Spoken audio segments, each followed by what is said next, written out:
Hey friends, we have a bonus episode of Meme Team this week where Sonia and I are going to talk about Taylor Swift joining the New Heights podcast. Yeah, we've talked about her before as being like an expert marketer, and this kind of just threw so many things together that we kind of just want to highlight a few of our favorites, like the whole rollout of like the Easter eggs dropping. I feel like it reached a critical point of like, oh, we figured out she's actually going to be on the podcast. So then like New Heights and then her team were, putting out video snippets. It was only what, like 48 hours, I think, from like when they announced, till I think it was maybe like within 12 to 24 hours that people figured it out, and then they Yeah. dropped the next series of like videos to attract more people, and then they debuted the podcast last night at 7 p.m. Eastern, and you just saw the numbers go up. I mean, I saw that it broke YouTube at one point. Yeah, Like, yeah. I think like almost a million people or a million people live streamed it, yeah, which is yeah. incredible. But by the time I started watching it, it had 5 million views. And then by the time I finished watching, it had 7 million views. And right now, we're recording this at 12 p.m. Pacific time. It now has like 11.5 million views. That's wild. That's like crazy. Yeah. The second most viewed episode was the Kylie Kelsey interview, right? Yeah, it was like her announcing her own podcast. Yeah. And that episode was it 8 or 9 million views? So 8.9, so almost 9 8.9 million views. million views. And then for some frame of reference, I mean, I know that was longer ago, so it has more time to accrue views, but the Brad Pitt episode from about last month has almost 600,000 views. So huge, Yeah. huge difference I there. think this is a new audience category for the Yeah. Kelsey brothers and for Yeah, for it's New super Heights. interesting. Yeah, like I think people are really into them, and I think they offer a refreshing masculine energy to the podcast landscape. Like these are two dudes who actually like women. Yeah, I mean, Yeah. clearly, right? Kylie and Jason have, I think it's 4 daughters now. So he's surrounded by it, but you don't ever question his masculinity or anything. Part of what was enlightening in like the podcast itself is you also got to see that side of both of them, how they were reacting to Taylor and, everything she was talking about. I mean, one of the things that stands out the most was when she was talking about her journey of like getting her master's. They were coming at it very like open, like, they had never heard that that's what, artists kind of go through. And then hearing like her, narrative and like the story that, she's telling them, they're just like, wow, like, good for you. Like, there were a couple times when like Travis was like, oh, I think she said it was an act of defiance. He's like, well, you made it sound hotter, than it is. So it's like one of those things where it's like you can tell they actually really enjoy her, and like they have a really good, open relationship. That's one of the things that I wanted to highlight here, where it's like I saw a couple of tweets like asking like why would she, announce her album on a podcast. The one that sticks out is someone called it so unchic. And Oh, like, interesting. yeah. How And else then would she announce it? I think this is I mean when I heard she was going to be on the show, right? Mhm, I thought immediately like this is the best way for her mhm, to announce new music. Why would she not announce it in this format where mhm, she knows she is safe with the safest people she could be with, mhm. talking in a format where she gets to give more context and not be taken out of context. Yeah, And she knows it's going to be edited in a way that she will actually approve of. Like win, exactly. win, win, all a win. And then it's also obviously a win for them. They Mhm. have, This is millions her of, first podcast and appearance her first ever. podcast appearance. Right? So And it's like they get that on their yeah, their for show. sure. They get the Yeah. numbers, they get the ad revenue, Yeah. Like they all win. I think it's Exactly. I think it's the most obvious choice that is the best choice for Mhm. her and for her fans. I would call myself a very casual fan. Yeah. Like I generally like her and her music, but I don't Mhm. know all the lore. I don't keep up with the Easter eggs. Mm-mm. Um, but I Which she think said it's is perfectly fine. That was yeah, one of yeah, the things, like, totally. she was like, "Oh, like, there's the hardcore fans that are, like, following everything, and then there's the casual folks." Like, she's like, "We're all here, we're all welcome." So it was a good shout out from her that she's calling Yeah. that out. Yeah. But And also just really nice fan service. Like mhm. I was seeing some of her hardcore fans, right, saying this is the most we've seen her talk in Mhm. one sitting. Like this, Mhm. so it was a big win for her fans to like to really get that peek into her life. And she also doesn't talk much, hasn't spoken much about her personal life. And in this interview, No, she it's been a talked about while. her Mhm. family, her dad's health Mhm. journey recently. This is a great format for her. She seemed normal. Like we got Yeah. to see like her normal Yeah, yeah. side of like what her life is like after the Eras tour. Yeah, yeah. How she's gotten into sourdough bread making. Yeah.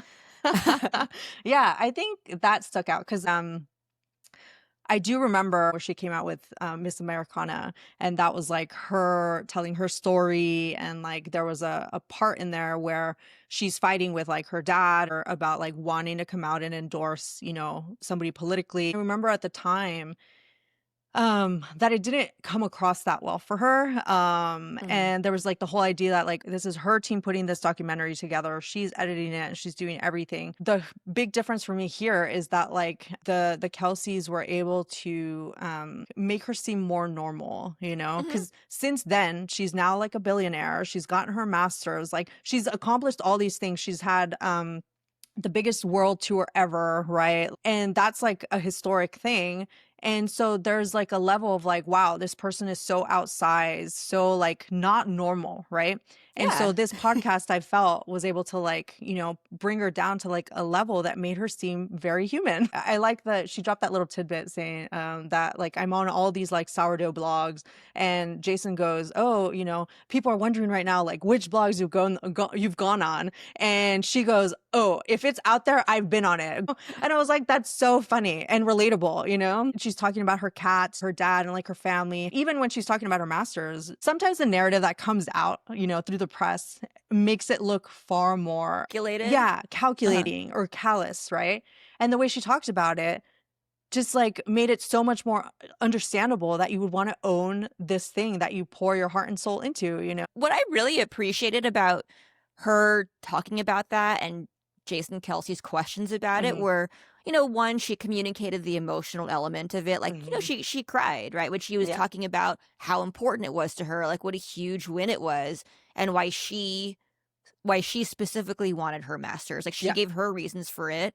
And but then she also did tap into her shrewd businesswoman side where she explained what it means for her, Hmm. how masters are all they can all be different because the terms can be all different for other artists, Hmm. and how it might not be a priority for someone else, for another artist. Yeah. But I like that she broke it down, she explained the implications and explained how this isn't for everybody. This was a choice that I made for myself as an artist, as a business owner, but also there are scenarios in which somebody might not prioritize this and it Hmm. makes sense for them. Hmm. Somebody else might prioritize, okay, I'm just going to make more music, or I'm going to focus on getting the distribution rights, or whatever that might be, right? Right. So I appreciated that she did give a really well-rounded and well-reasoned explanation of it Hmm. in a way that doesn't talk down on anyone else for Hmm. making their own business decisions with their record labels and stuff.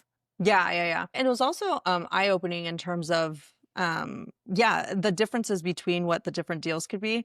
And then her like breakdown of like there's like the music and the writing and all that, but then there's also like they owned the music videos and then they owned the like merch. It's like wow to think about how much a music company can own of like your work and like your art. Yeah, Like totally. And it's wild how so they like someone else owned her music video that she paid for, right. right? Because she was still fronting the bills for Yeah. the production costs. I did like that she said, like I'll be able to give them to like my, children and like grandchildren. It is such a good way to kind of bring it back to like her legacy and the way she thinks about, her future. She also called out why she does Easter eggs. And there was one moment when she says, almost like under her breath, like, oh, I was so proud of them when they figured that out. It shows how much she holds her fans in like high esteem, Yeah. knows that they'll like actually figure it out. It's cool that it's very clear that she really respects and loves Mhm. her fans. Like she believes her fans are smart, Yeah. that they care, and that they love her. Yeah, yeah. They talked a little bit about how when she would show up at like NFL games, right? Like the idea that now there's a huge increase in like female fans, paying attention to football because of her. They're telling her it's because of her, and she's like, no, no, that I would accept that for like the first game, but not for like the following. At that point, they're just interested in the game. So I really like that she's able to give that shout out, and it's not just like taking full credit for bringing a whole host of like new female fans to the game of Hmm. football. But it was just like really funny that she was kind of talking about how much of a hardcore fan she became like after that, which Yeah. I think kind of mirrors the journey of a lot of women who weren't paying attention to football and then all of a sudden started paying attention to it because of her, but then like ended up liking it as a sport just by itself. So she like really embodies her, female fans' journey as they're going Yeah. like through Yeah. this. And overall, I just really appreciated that she was so matter of fact about so much of what they talked about. Mhm. Like when she talked about her training for the Eras tour Oh, and how she yeah. said, like, I'm not an athlete, but how Yeah. Travis and Jason were quick to be like, whoa, I don't know Yeah. about that. Like, you Yeah. are an athlete. And she was like, no, no, you don't get it. Like, Yeah. I'm not saying that in a disparaging way. I'm not Yeah. saying that to be self-deprecating. She's like, I'm not an athlete. Like, Yeah. that's not who I am. Yeah. I I'm a didn't play musician. I sports. like I'm in music. Yeah. yeah, she's like, I'm not saying that as a shortcoming for myself. Yeah. I'm literally not an athlete. Yeah. Yeah. She kind of broke down how much she was like working out. She was on the treadmill for like 4 hours and doing all Running that, while running. singing her entire set list. Yeah. Yeah. And I love that like Jason and Travis were like, I don't think I've ever done that, like, or I could do that. So it's like really giving her props for, doing as much as she does for like, her fans and for her work, the love that like, the love of her work, right? She was talking about how when she was started recording this latest album, it was happening in between breaks with during the Eras tour, right? And like Travis was like, I can't believe that you were doing that, like you must have been exhausted. And she's like, I was exhausted physically, but mentally I was so just like in it. And I think those of us that have those like moments of like intense like enjoyment of our work, just how like you just are locked in, so Yeah, super it's super true. relatable. She's like, I love music Hmm. because I love what I do. Hmm. It's incredible. I Yeah, admire it yeah, a yeah. lot. Yeah. And then one of the things that like stuck out to me was how much she was actually willing to talk about the relationship, with Travis, like how they Mhm. met, the whole friendship bracelet thing, just the lore, right? So many people had been like wanting to know about. And so that was like another thing that happened just because of this podcast, right? Like I don't think she would ever have spoken that way anywhere else. Certainly not with a regular, journalist. Yeah, she wouldn't Um, have. Yeah, and she should never do those interviews right. like ever. She doesn't need to. I mean, her work and her fans, her success has transcended all of that stuff. Yeah. Where I truly think that if she were to go on like the Tonight Show or Yeah. anything like that, I feel like that would even just devalue her brand at this point. Like she's Yes. better than that. She doesn't Yeah. need to do these gimmicky wheel of Yeah. impressions or and even especially as I think about all those times that she's been tricked or Hmm. baited into giving some kind of response, Hmm. like that old Ellen DeGeneres interview where Ellen was like, "Let's play a game. I'm going to show a picture of a guy and you have to say whether or not you dated him." Oh my And how God. Taylor was like, "I don't wanna play this," or she's Yeah. uncomfortable, Yeah. and Yeah. then Ellen shows a picture of a guy, and they go back and forth where Taylor's like, "I did not date him, like, stop saying that," and at some point, she Yeah. starts tearing up, and she's like, "Stop saying that to me because Yeah. I did not date that person." Remember the one where they asked her about like what feminism means, right? And it was like the whole point was just to trick her into like saying something stupid, which she did. And then that's like the headline that went out. Honestly, she now has two ways to get to fans directly, and that's the New Heights show and then Kylie Kelsey's podcast because Yeah, I'm sure she's going to appear on that one at some point. Keep it in the family, yeah, and then just go like totally. that. And it'll work for like all of them because, yeah, frankly, she doesn't need to do that anymore. And Yeah, why would she like subject herself to that? So good for her, for her yeah. sanity. And she's reached this point where she can do that. Totally, totally. I mean, yeah, if I were her, I would never do any of those other Yeah. interviews ever again. There's no upside for her. Yeah, definitely. Then the last thing I want to talk about is a little bit about the rollout of the album, the marketing. A lot of the stuff in the podcast, like background, was like branded, the TS, the orange and the greens and stuff. The little package she had the actual album in was like mint green, and the inside was like orange. So she's just very good at tying everything together to the album that she's like promoting at the time, really thinking about every single detail that goes into it. At one point, she's like, "Oh, I can't like hold this," and it's like Travis is holding it for her, and it's like, "Okay, we're keeping the album like front and center." This is why she came on the podcast to like announce. Everybody knew that that was going to happen, but honestly, the whole time that I was listening to the podcast, I had forgotten that, oh yeah, at the end she's supposed to be debuting her like latest album. I won't be surprised for her to show up on either one of the podcasts going forward, and have that be the main way that she's communicating with like fans, because it's like if she can share enough about her life, that'll be enough for the fans for her to never have to like show up in any of the other, like press or like magazines or whatever. Yeah, um absolutely. And then, she also doesn't have to share about her personal life, right? mhm, Like, I thought it was interesting, and I appreciated, right, how when Jason asks her about her dad, he probably already knew that her dad had surgery, yeah. and she could have taken that any direction she wanted to. She could Mhm. have said a nicety about her dad and said like a funny anecdote without ever talking about his health challenges if she didn't want to. So it was cool that she felt comfortable, that they helped create that space for her, Mhm. and it ended up just being a really nice and wholesome conversation.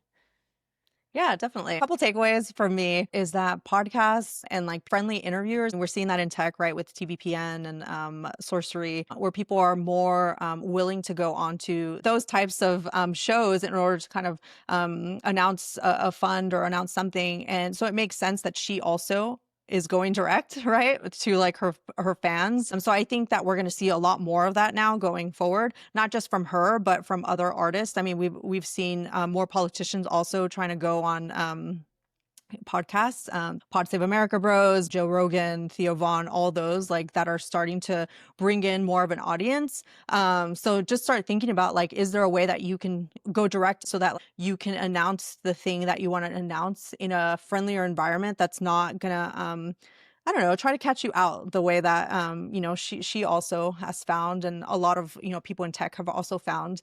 And then just the importance of treating your audience with like respect and valuing them where you trust them to like figure out the Easter eggs, having that be the way that you show your audience that you care, your fans that you care. People are like looking to meet other people that are like them, right? And I think that's one of the biggest things that we've seen of what she's built during the Eras tour. The whole thing was a huge experience for the fans. That's like what people want, those experiences, and the merch, which has been like a huge thing that like unites all the Taylor fans. Yeah. The big takeaway for me is be the signal among the noise. Mm, Like, she has been very intentional over the past several years about the way she communicates to her fans. All the news that you see about her, it comes from other people, mm. right? She's not the one announcing, "I'm going to this football game, guys. Yeah. Everyone look at me." It's the media focusing their energy and attention on her. Hmm.